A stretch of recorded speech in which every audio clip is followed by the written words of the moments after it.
Welcome to Becoming a Writer podcast, a space where we write freely, Write fearlessly, and write forever.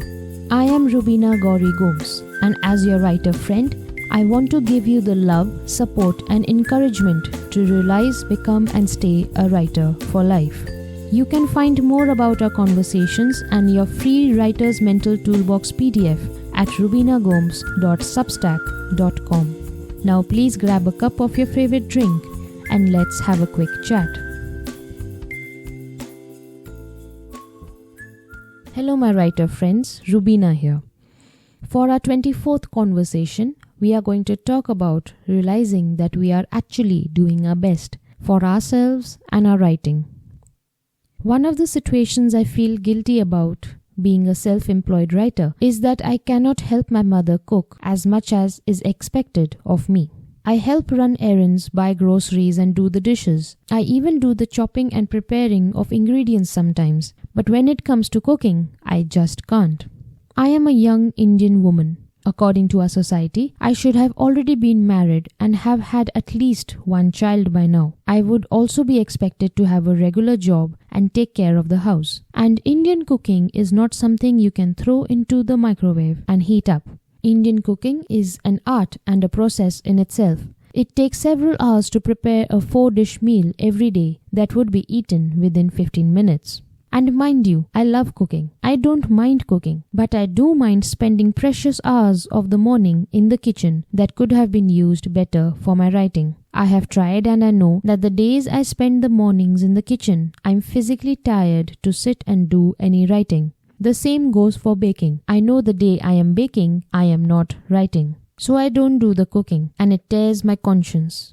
After years of feeling guilty about it, recently I came to terms with it. I realized I am doing as much as possible for my writing and the household. Most of the time, I give all my attention and time to only these two and end up with nothing left for myself. I simply can't stretch myself any thinner. I have to accept that in this phase of my life, I will not and cannot be the chef of our home's kitchen. I realize that I am blessed with a mother who, even though a senior citizen now, is healthy for her age and loves feeding her children. Of course, we will provide as much help as possible, but after a point, she is the sole owner of the kitchen. The moment I realized this, I felt a weight lift off my shoulder.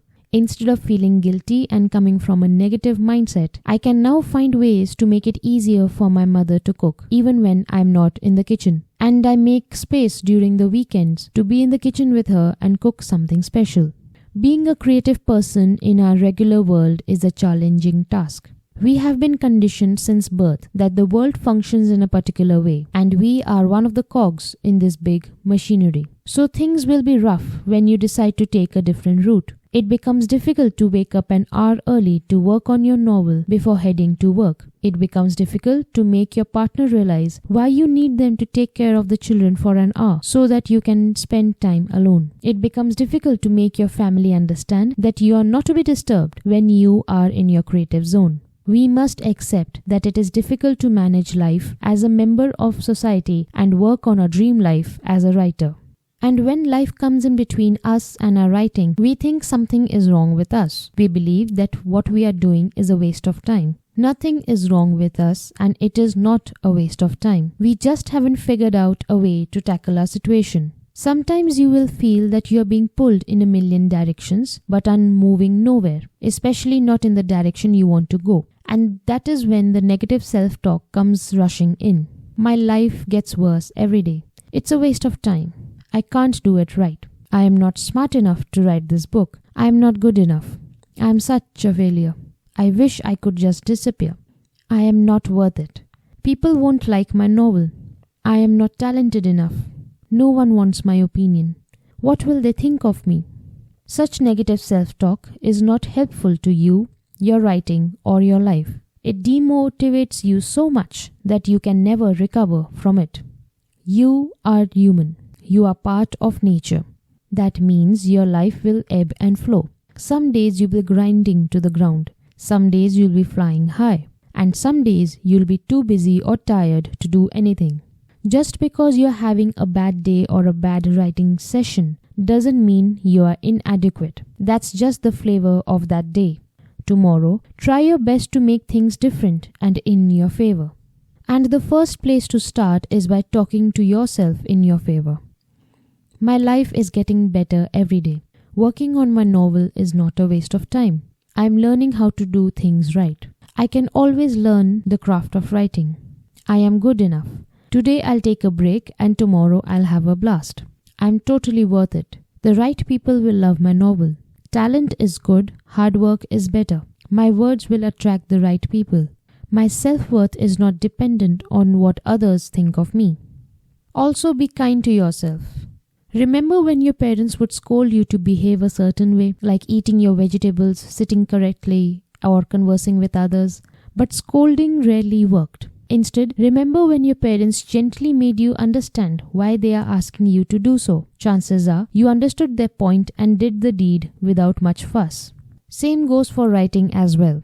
When I act tough with my writer self, it goes into a shell and doesn't do any writing. That frustrates me more and makes me more serious and strict. But when I gently coax myself to have fun with my writing, I write better and more. Intimidation only works up until a certain point. Afterwards, you get used to its shouting and screaming and turn numb. But when you're kind to yourself, things work out smoother and faster. Being kind to your writer self means being okay with how your writing went that day, being okay with missing a day, being okay with trying again, being okay with not liking what you wrote and loving it anyway, being okay with treating yourself on a good writing day, being okay with where you are on your writing journey while also moving in the direction you want to be in. You are doing your best at the moment. It's okay to miss a day, to fail, to fall. Just don't stay in the sad pit longer than it's required. You need to be your own cheerleader. You need to support your writer's soul. Therefore, give yourself a hug and get back to your writing. Well, that's it for today. Next time we meet, we'll talk about once you accept you are a writer, you are one for life. Until then, keep writing, my friend. Thank you for catching up with me today. I hope you found some inspiration that could help you write freely, write fearlessly, and write forever. You can listen to our previous conversations at rubinagomes.substack.com.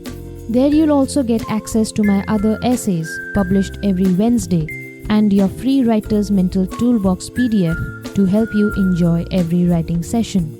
You can also find me on Instagram at becoming.awriter. See you later.